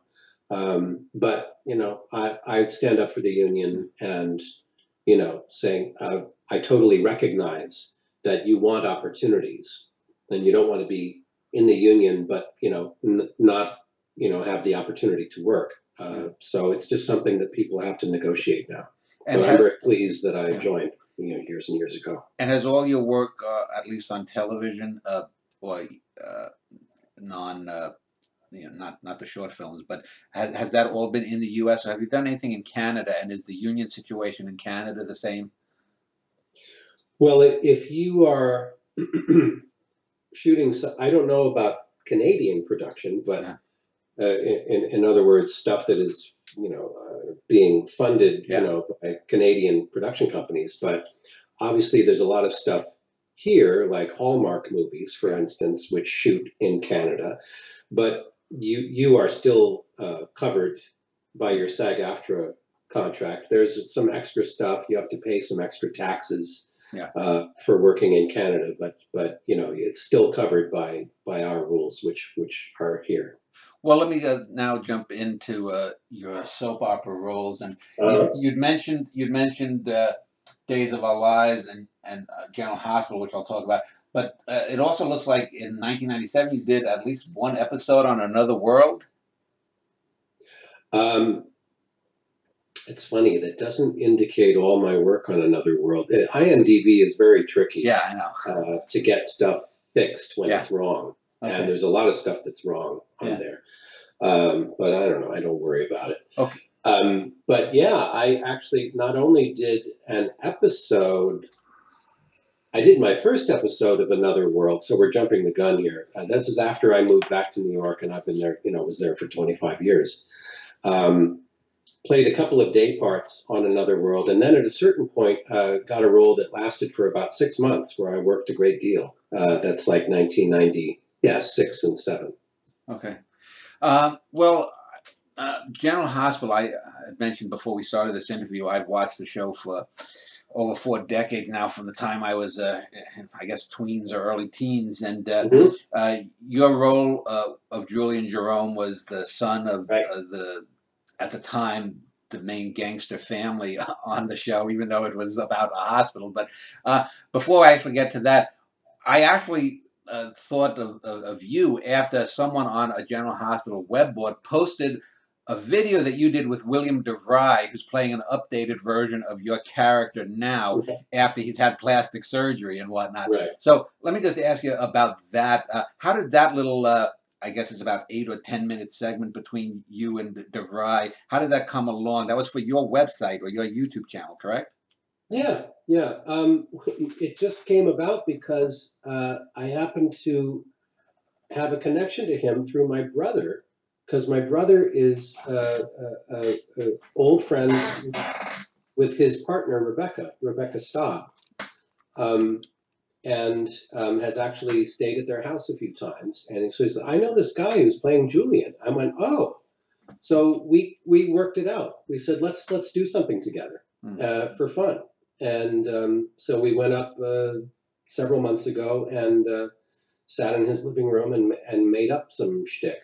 There's actually more to that, which I hope to cut together at some point, because we fooled around and did an improvisation. Well, how did you get the role? Was it Julian? Yeah, how did you get it? I auditioned. I got sent up for it. In those days, the legendary casting director Marvin Page was still casting the show, and they had a new producer at that time named Wes Kenny, who was very much behind the mob storyline. He wanted to make GH much more, adventure oriented and brought in, at least he kind of underlined the whole, crime aspect. And so they wanted this young sort of Michael Corleone, knockoff, sort of a nice young guy who wanted to come in and so-called legitimize the family business. He was out of college, and they threw him in there to play scenes with Duke, and initially help to go rescue Anna. Because Anna at that time was kidnapped and was out in the snow somewhere. And I literally got this, I read for it, I got the gig, and within moments we were off to do this location shoot in up in the mountains, I guess around Lake Arrowhead. And that's actually the storyline that Brian Patrick Clark, the actor I mentioned, he played Grant Putnam, the psychopath who kidnapped Anna. Oh, okay, yeah. So he was around then. Yeah. I never had any scenes with him. Yeah. So you also, we mentioned Jack Axelrod. He played the father, the sort of, I guess you call the Brando clone, if the Don Corleone character. Like the Jewish Godfather. Yeah. And then also Tanya Walker played your sister, who is the most evil of that whole bunch. She wasn't there at first. So in that first run, Yeah. I was only on initially for like a couple of months, Yeah. maybe. We just got through the whole storyline of, getting Anna rescued and back home, and then my, doing a bunch of scenes with Duke about, getting him to kind of, agree upon his relationship to the Jerome family. And then I was out. Then they brought me back a couple months later just to do a couple of flashback sequences in which took place in the mind of Cheryl, The right? character, yeah. Who they were just sort of building this in, as a backstory, that actually Cheryl had had a relationship with Julian in college. Yeah. And then I went away again and thought, well, that was weird. I don't know what that was all about. And then they said, all right, now you'll be back. You're going to return from the dead, because they had gotten killed at the end of that period, right? Yeah. They got shot in the chest. I was dead. I died on camera. And I show up again at my gravesite behind Cheryl, who's still mourning me. And that was a nice run of 3 or 4 months, which culminated in the shooting of Olivia, right? Yeah, I think so. Yeah. And then I was gone again. And then I went and did Days of Our Lives for 6 months, 6 solid months, because I got a contract on that show. And then finally and ultimately, they brought me back to GH to do, Crazy Julian, where, I was there to avenge. So Tanya wasn't dead yet. Right. That was still all going on. To then go head to head with Olivia and take over the family and get increasingly weird. Yeah. And I just want to talk then, because at that time, the 1980s, General Hospital was the dominant soap opera. And a few years earlier, they'd had the Luke and Laura stuff, and they'd had the high adventure stuff with the Robert Scorpio character and the Anna Devane characters. And in a sense, it was a plum role. It was, but there were always film actors in a lot of ways always looked down on television, especially in the early days of television. And on television, it always seemed that soap opera roles were sort of the bottom of the heap that people who had been on primetime shows didn't want to do. Did you ever sense any of that? But because General Hospital was bringing up these phenomenal numbers ratings-wise and making a ton of money for ABC at the time, was that a plum role that when you got it, you're like, oh, this is good? The fact is that it was a plum role, and I didn't see it as that. No. And that's on me. I certainly did have an attitude about. In fact, my so-called attitude about soaps goes back to my time in New York before then, when I was offered a soap and turned it down, which was unheard of. A young, unknown actor, who's 20, 21 years old, does not turn down a soap opera. It would have been the best possible thing. And I think that was another world. It's funny. So I ended up on that many years later. It's all work. And to have an attitude, especially when you're trying to establish yourself and learn the craft, and obviously, anyone can sort of, connect these dots. All those attitudes were inherited from my father, who, had early success in really high level things and then did a lot of things he didn't like and would rather not have been doing, but he had to make a living. And so I erroneously, inherited those interjects from him and said, well, I don't want to be on a soap opera. That's, kind of, goofy stuff. The fact is that I was afraid of it. Because you realize once you get in there what hard work it is to actually show up, learn that many pages per day, and try and present a live human being. It's very difficult, and nobody should underestimate what it takes to do something like that. And I would love to do one again, because It's all work, and what we're here to do is do some acting. Did that attitude affect your on-screen acting ability, i.e., did you Probably sleepwalk through did. some scenes? Yes, I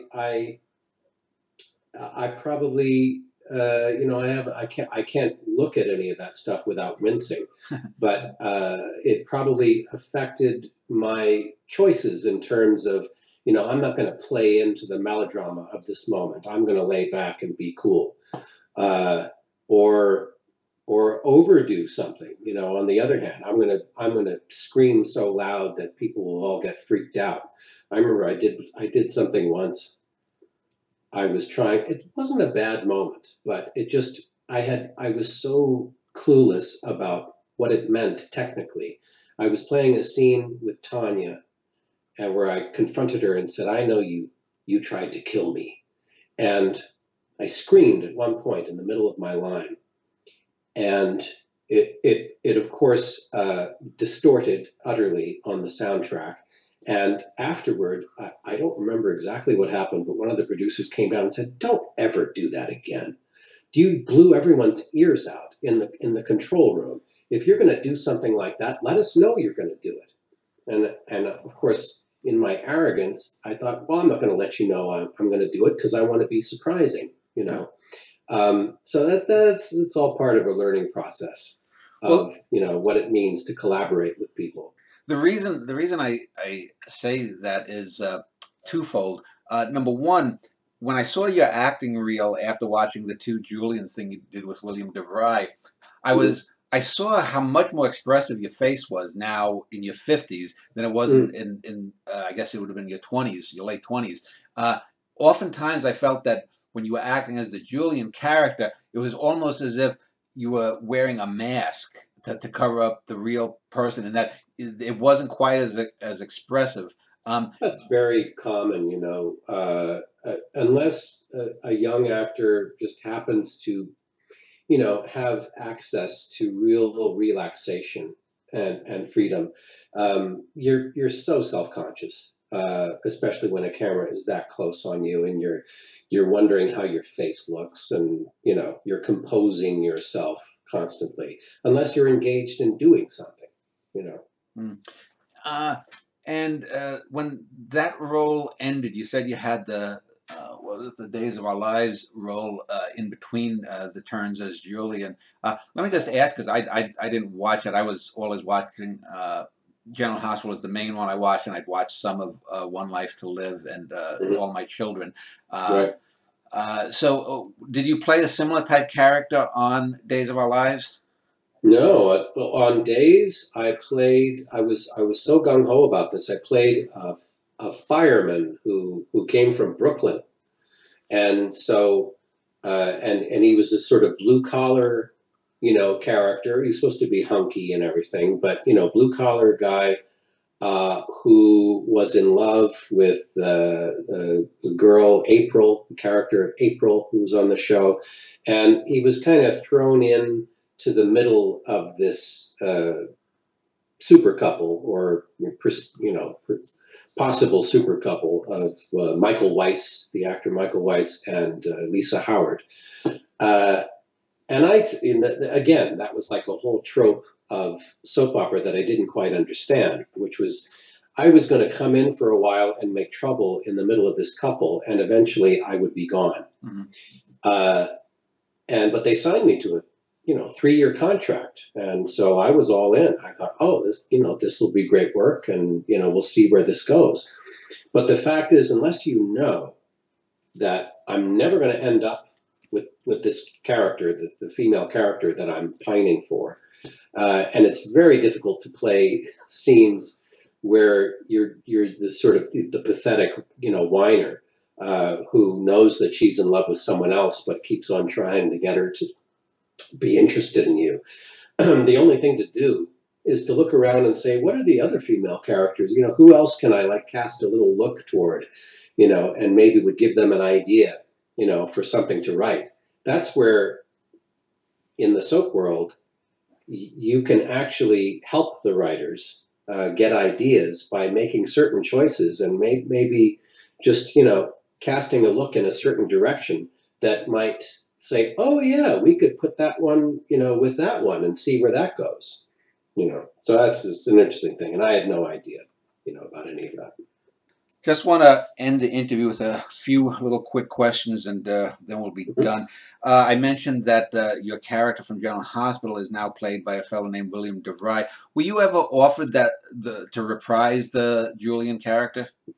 No? No, I of course joked about it at the time when somebody contacted me on social media and said, "Did you know someone's playing your character?" I'm like, "No." And I joked that it was the Abe Vigoda syndrome. Like, oh, they think I'm dead, you know. But the fact is, no, Will has had a great career on soaps and had his own built-in popularity. So really reviving the character of Julian for them was just an opportunity to give him a vehicle to come onto the show, and also to, and to explore what they could do with that storyline of bringing back certain old characters, because since Finola is still there, and Tristan is now back, to let them engage with the Julian they remember, even though it's this new guy. So it's not that they were thinking about me and, oh, he's probably not around. It's that they really wanted Will, and for good reason, because Will's, a very compelling guy. Since you mentioned that you didn't, and your IMDb is fairly sparse for your decades plus Right. run, this probably is something that maybe your father may have bitched about more. So let me just ask you if he ever mentioned, did he have problems with being typecasted, especially after I Spy? And how did that affect him, or how does that affect actors, do you think? Being typecast. Well, there were certain things that my dad, for instance, was very good at, which was, for instance, playing charming villains. He had a good run of doing that before I Spy. Then he playing the sort of hero or anti-hero in the series, and then afterward, for instance, his roles on Columbo were always how interesting and cool a villain can I play? And that was something he kind of specialized in. I don't think he got excited about a character until Greatest American Hero came along, when he thought this was an opportunity to play a real gung-ho patriot who was also had vulnerability and was funny, and it was an opportunity to do comedy, which he loved doing. So yeah, I mean, after a while, I think the getting yet another offer of a charming villain, he probably rolled his eyes and went, "Oh, what am I going to do with this one?" But an actor gets to know what you're particularly effective at. I still have that to discover because in this new chapter of career, because it'll be interesting to see what I connect with, and then maybe hopefully what I can capitalize on and do better in other jobs. So to be typecast is not a terrible thing if it means continued work, which is really what the actor wants, after all. Yeah, I interviewed a fellow named Paul Parducci who played a Goomba in General Hospital a few years ago, and he said that, yeah, I don't get much offers to play brain surgeons, but if you want Thug Number 3, I'm your guy. Right, there it is. There it is. I like a quote, and I always go back to this, that F. Murray Abraham said once in an interview of, if you've got some acting, I'm your guy. Meaning, I will give a shot at almost anything, because that's what I was trained to do. And he is maybe the ultimate definition of a character actor. It's interesting you mentioned your father being on Columbo, because I remember now about 6 months ago I saw an online poll of the greatest Columbo villains, and it was your father versus Patrick McGowan. Your dad lost to McGowan, but Yeah, nonetheless, we'll do without yeah. But McGowan and Jack Cassidy yeah, and yeah, yeah, yeah, yeah. I think that was, yeah, Jack Cassidy too, right? yeah. Let me just ask finally. Do you have any advice for younger actors? And we talked a little bit about your hope for the future. Is there anything currently that you know is a good prospect? So advice and your own prospects for the future.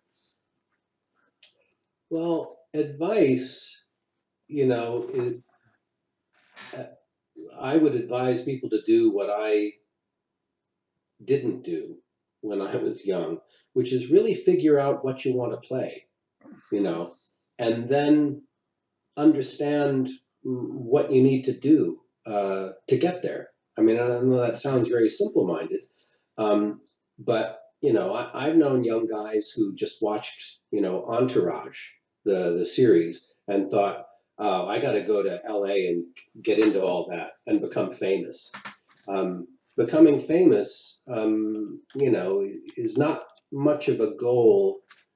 If that's what you want, then fine. I wouldn't know how to advise people to do that.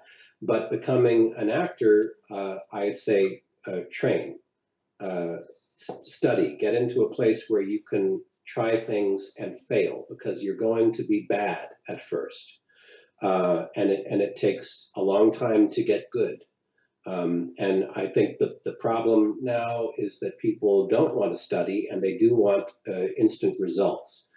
And you may get them, you know, you may have a look that people just want to see, whether you're, you know, a good actor or not. You could be a Kardashian, you know.